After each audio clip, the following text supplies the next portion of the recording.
Ronak, I'm going to start with asking you, how do I correctly pronounce your name? You did a good job. Yeah, it's Ronak. Okay, and your last name? Yes. Okay, so with me today is Ronak Vyas. Ronak is the founder and CEO of MedcoShare, a company that's local to Philadelphia. Located, one of its locations is in the suburbs. They've got other locations around the Philadelphia MSA as well. This is episode 10 of the Marin Street Capital podcast Beyond the Inflection Point. So thank you again to our audience for tuning in to yet another exciting business story. Ronak, why don't we start with how'd you wind up in the seat? What in your life conspired to get you to start the company MedcoShare? Yeah. Thanks for asking. So, we got to go back 10 years, and I was completing my MBA at Temple University, and I was also a commercial real estate broker. And in my broker role, I was representing tenants. Sometimes it'd be medical tenants looking for space. And what I noticed is there was a major discrepancy between what landlords wanted and what these smaller private practices wanted, right? So these landlords, they want long-term leases. Oftentimes they want large security deposits or for you to contribute to the fit out cost. They also want you to lease a larger amount of space than a private practice typically needs. So, you look on the other side, and for these practices, they don't want any of that. So what we felt was, we meaning me and my partners, is there was a problem here that could be solved. So we could sign the long-term leases with landlords and, basically furnish it and get a turnkey, make it ready for the docs, and then provide it in a medical co-working model where they're able to rent, exam rooms part-time. If they want to rent rooms full-time, that's also an option. And we have a third option, so of a virtual address. So if you're only, let's say you're 100% pure telehealth and you just want an address, that's fine too. We offer that. Ronak, who else is trying to do what you guys are doing? Not too many people. I think nationwide, there's, let's say, about 20 companies that are doing it. When we first started researching this and coming up with like a business plan, at that time there was less than five, and we're going back in 2018, 2019. So it's growing in size, but there's still no national player. I believe even the largest player right now only has 5 locations. Okay. Why do you think it is? I mean, I'm sure you hate the comparison, that you've probably heard 1,000 times. Oh, you're the WeWork, but for Yeah. the medical space. There were plenty of competitors in the WeWork space. WeWork just put the most capital to work the fastest prior to going public via a SPAC acquisition and then Yeah. ultimately going bankrupt, unfortunately.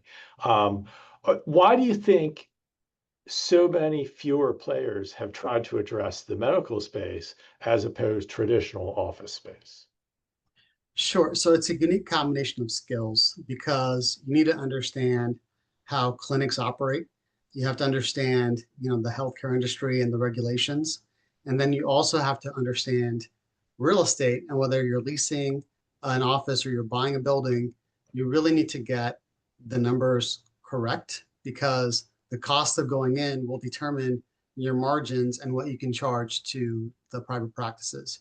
So if you overpay or you do a bad deal, it can have pretty bad consequences, right? So you have to marry those two skill sets, which I think not too many people have. No doubt. So essentially, it's a lot harder to do this in your space than the kind of commodity office space. Yeah, because with general co-working, it's not as regulated, Hmm. right? You can get away with a large open floor plan. You provide some amenities like free coffee and maybe a game room and things like that to entice people to join.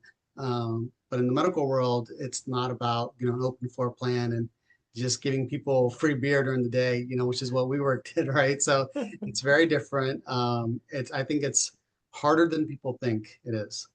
Maybe you guys can give people free Ozempic or something. Um, so tell me about the team and the type of expertise that you had to put together to get this ball rolling. Yeah, so myself and three of my friends, we co-founded the company and we opened our first location in 2020. The background is, again, I'm in commercial real estate. One of my partners is an engineer with a real estate background as well. Another one is in healthcare management, and we actually started the business together prior to going into and launching MedcoShare. My fourth partner, he's a doctor and also a classmate of mine at Temple, and that's where we met. And I have a great relationship with him, and he really helps me sort of understand from a medical perspective, what to do and what to look for. By the way, a quick plug for Philadelphia entrepreneurs. I've interviewed a number of entrepreneurs in the Philadelphia area out of Temple, Drexel. I'm out of Villanova, so kudos to all the Philadelphia institutions of higher education of giving people Yeah, the skills and the courage to pursue entrepreneurialism. absolutely. And I think a lot has to be said for the city as well. I think it's a fantastic city to launch a business in. Obviously, there's challenges like there is in any other part of the country.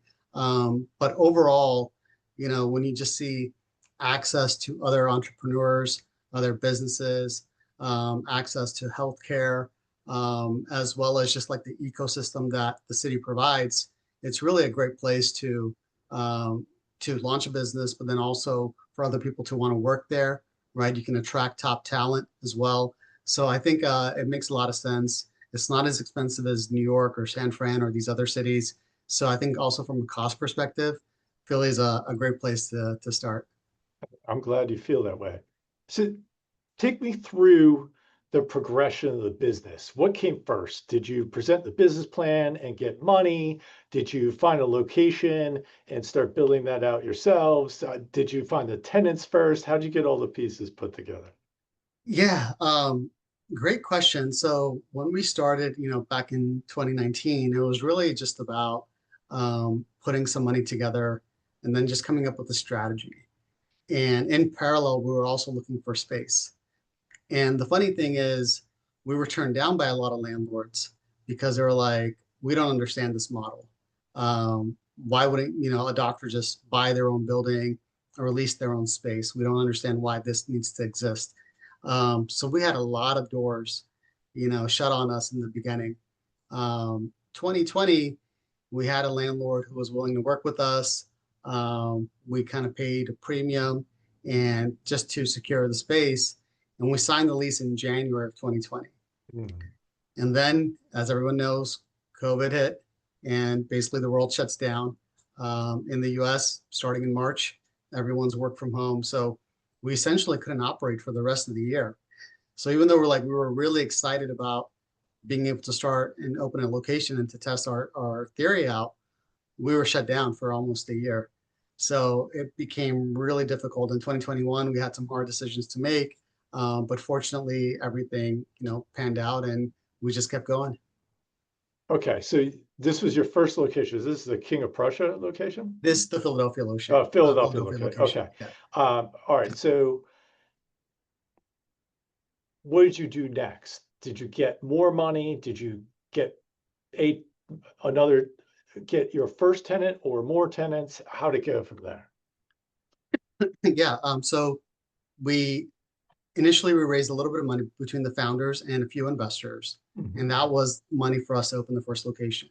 From that, we were able to get a few members, not too many, but enough to just test and prove our strategy that this actually works.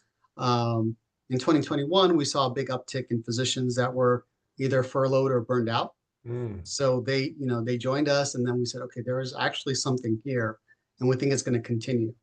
So we decided to fundraise again on WeFunder, and then also secure and look for our second location, which is in Marlton, New Jersey. So we were just growing organically. Hmm. We didn't raise a ton of money because Hmm. we felt like we need to really master um, the execution and the Hmm. strategy behind this before we go out and raise a lot of money. So going back to WeWork, one of the reasons why they failed is they just got too much money. They Yes. didn't really have a business that made sense, that was profitable, right? They were always bleeding money. And yeah, they were just given too much and without a clear vision. I mean, just opening more locations isn't the answer. Right. So you got the second location open, you started getting it filled. What triggered the third location beyond that? The second location in Marlton, at the time, it was our largest, and it still is, actually. It's 5,400 square feet, and that filled up pretty quickly. So Hmm. it took 8 months for us to break even there.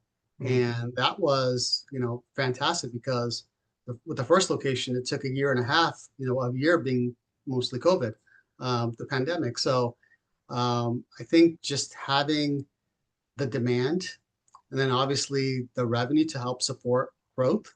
That really helped us, secure our third location in King of Prussia, and then our fourth location, and now we're in talks for our fifth location. So, just Fantastic. slow and steady, and that's kind of where fundraising comes in at this point.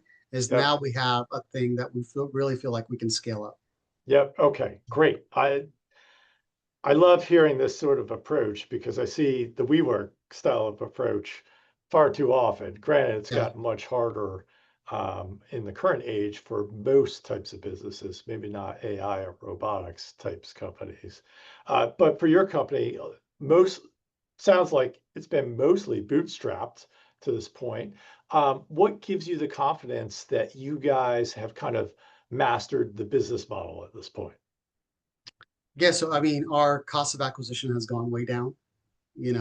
Before when we started, it was hovering around 2,000. Now it's less than 200. So basically, our economics have completely shifted from Mm. year one to year now. And that's really helped us with kind of understanding the metrics and what we need to do from an economic perspective, but then also the demand.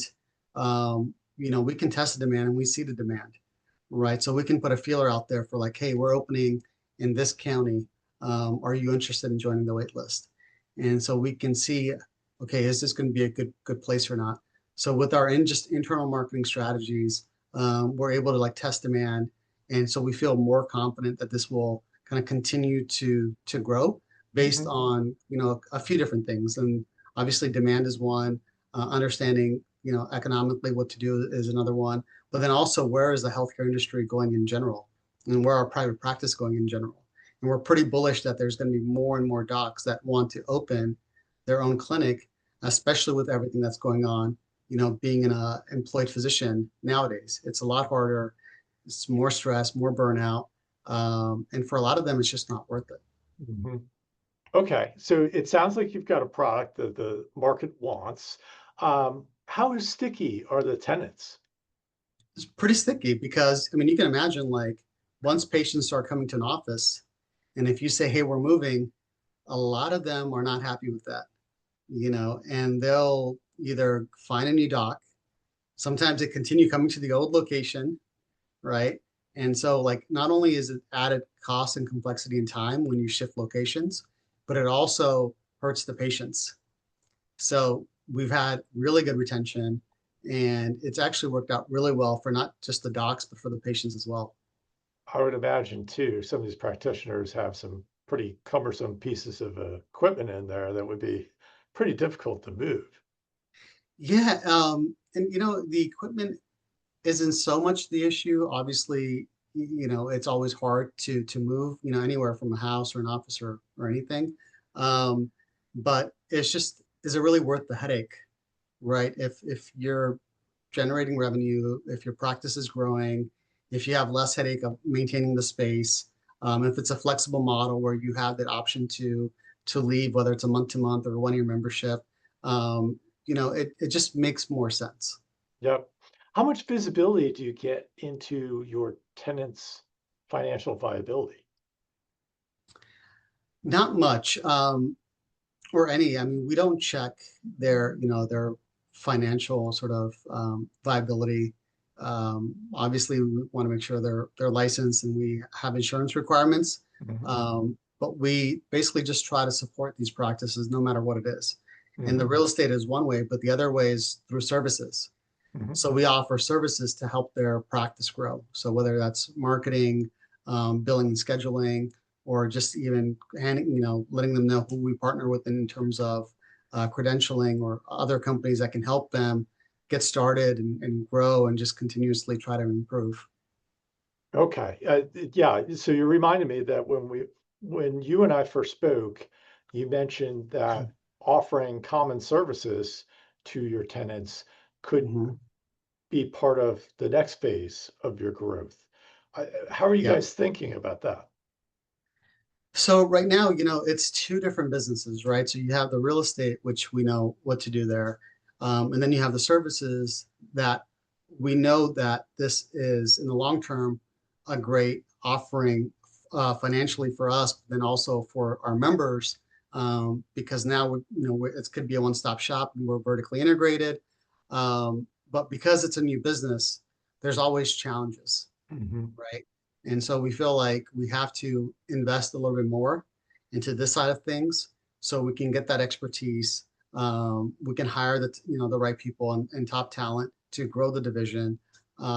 So you want to fill the gaps that you might have a weakness in, right? And I think for us, we're very aware of what we're capable of and what we're not, and Hmm. what we're not capable and where we're not experts in, we just want to make sure that we hire the right person for that role.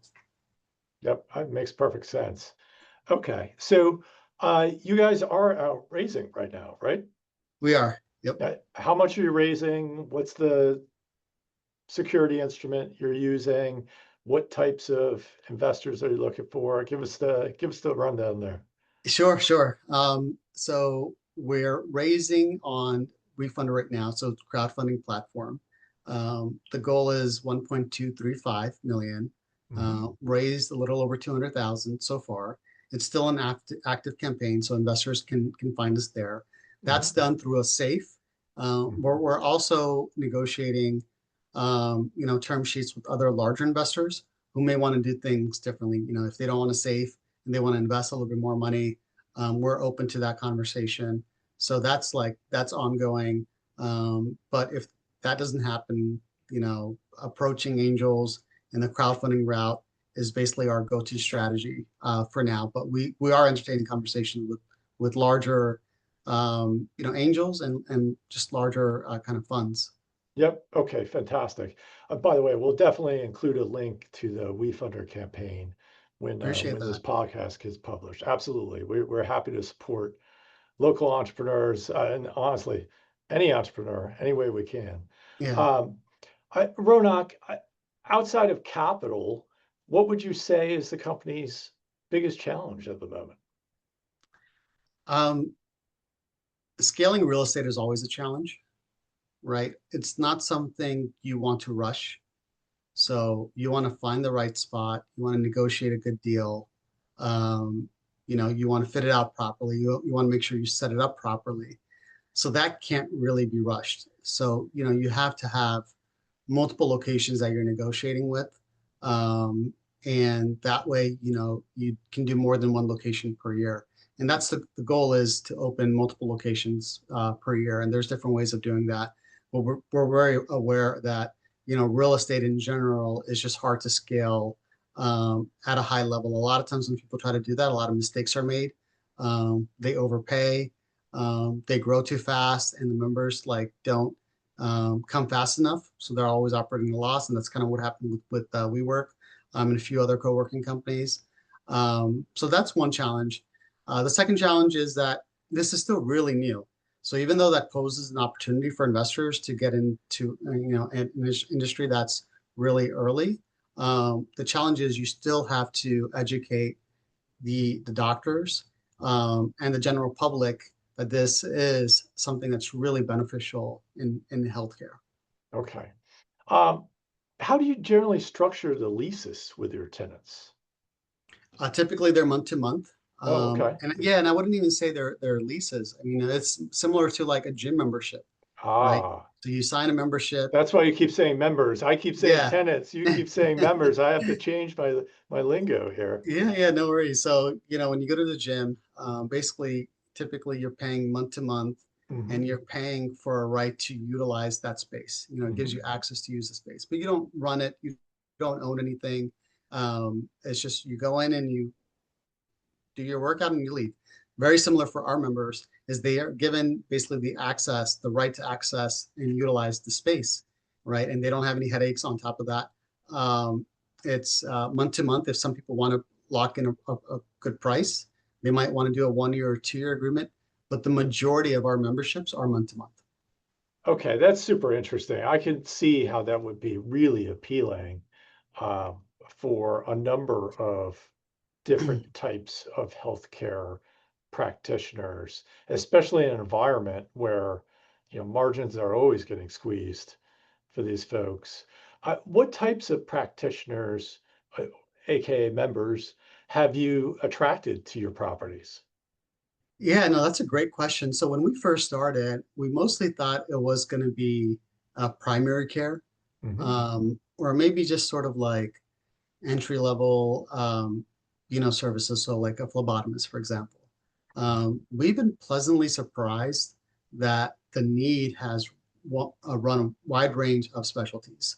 So we have everything from ENTs, dermatologists, um, cardiologists. We've had chiropractors, acupuncturists, massage therapists, and everything in between.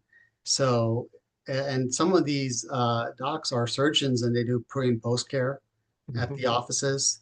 They do small surgical procedures at the offices. So that was, fun to see. But yeah, it was pretty just mind blowing as to what we could really host in our locations. That's super interesting. Okay. Um, Talk to me a little bit about go to market. How are you guys finding these folks and sharing your message with them? Yeah, so we've had active like marketing campaigns, but word of mouth is really powerful. And then also having a great website that can basically is a lead magnet. So, we emphasize internally that we need to focus on SEO and design and being able to just show up in search results. Hmm. And then when people find us, being engaging enough and really having them take that next step to booking a call with us and reaching out, because that's, where we can really educate them as to our whole process. It's not a simple thing that you're selling. And so once we get them, we get a meeting. The tour, doing a physical tour is the best way for us to basically help them understand that this is could be a very viable model for them. And then once they're in, or even before they're in, they start telling their colleagues about it because it's something new, something that can be, beneficial to them, their colleagues. And so we incentivize the word of mouth marketing as well through, just a referral program. So that's like our, main ways of attracting new people. But then also we'll like testing new markets by putting feelers out there, right? Trying to create a wait list or just ask our internal members right now, hey, where do you want to go next? Where's like a big gap that you see is not being that area is not being served, right? So a lot of different things, but really much more refined than we had it in 2020. Okay, makes a lot of sense. I mean, you're doing what a good entrepreneur is supposed to do, right? Figure it out kind of as you go, and as Yeah, you learn and know more, you take advantage of that yeah, and always knowledge. ask the customer, Yep, right? absolutely. They're Yeah, always the most knowledgeable in the space, yeah. right? Talk to me about the space itself. If an empty or vacant medical office property were to come up for sale, what makes a good one for your model? So there's quite a few things that go into it. Mhm. So there's no like scientific method that this is, the best one to go after and it will definitely succeed. There's nothing like that, but there's a few things where you can kind of piece together and kind of make an educated decision on. So number one, where is it? What's the quality of the neighborhood? What's the quality of like the demographics surrounding that location? What's the household income? How many people have private insurance? How many people use Medicare, Medicaid, or maybe they don't have insurance? All those things matter. The quality of the construction itself matters because you don't want to be in a Class D building and offer Class A services, right? Right. So the building, the looks and feel of it also have to match with what you're offering. So that's important. And then also for the doctors, what's the right mix of doctors in that location? So if there's too many, let's just say primary care docs, within a 5 mile region, do you really want to open another one and compete with all of them? Right. So then we kind of do like an over under study of like, okay, what is actually the healthcare in the area? Like, what are the services? What are the docs? Like, what's everything, within the 5-10 mile radius? Because for the most part, patients will go to where they're close to, like in terms of where they live or where Hmm. they work. Unless you really need to, nobody likes to drive an hour for medical care, right? And so, we take all that into account and then just try to determine, based on that data, is this a viable project, right? And if so, how long do you think it would take for us to get to that occupancy that we need where we're generating cash flow? That's very interesting too. How are you guys getting your deal flow in terms of properties to evaluate? I mean, that's where I come in. That's Ah, yes. that's my background, right? So, along with being the CEO, I'm the in-house real estate agent, Yep. right?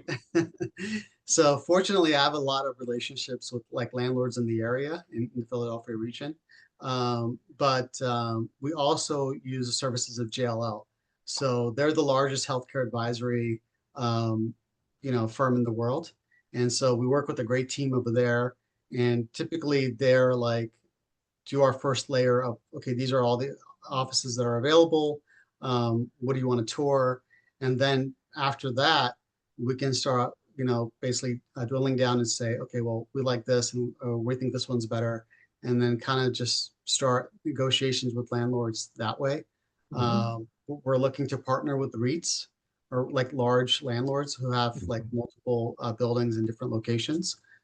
Because it would make sense, like if we're able to open in, let's say, 5 locations with one landlord, it makes it a Hmm. lot easier than doing 5 different leases.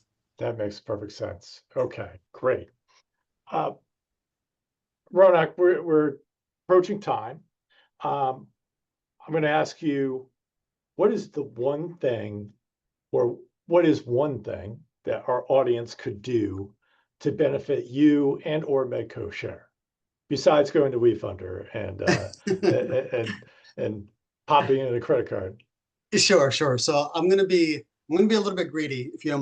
if you don't mind. There's two Sure. things. So Okay. Awesome. number one is if you are a doc or a nurse or a PA and you're looking for space, please reach out to us. Or if you know of someone that's looking for space, any of your peers, we would love to chat with them. And then number two is obviously WeFunder, or if it's not the right investment for you, but you know someone who think that this would be a good fit for them in their portfolio, we would love to chat with them as well. Fantastic. Totally logical requests, and I'm sure our audience would be happy to um, put some people forward on all accounts. Thank you. So, Ronak, I really appreciate your time today. I also want to thank the audience for making time to tune in to yet another episode of Beyond the Inflection Point, and we'll be back with you soon. Yeah, and I appreciate that. And you wore a jacket. I didn't get the memo. I should have dressed a little bit better.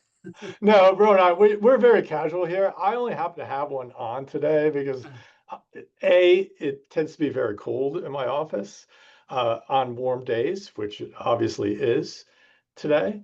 And then I'm attending an event tonight where a jacket is probably the most appropriate attire. All So right. I don't, don't I don't no, feel don't I feel don't feel too badly at bad then. all. I don't No, feel too no, definitely don't. bad. I'm usually very casual. All right. Very good. Thank you, Sean.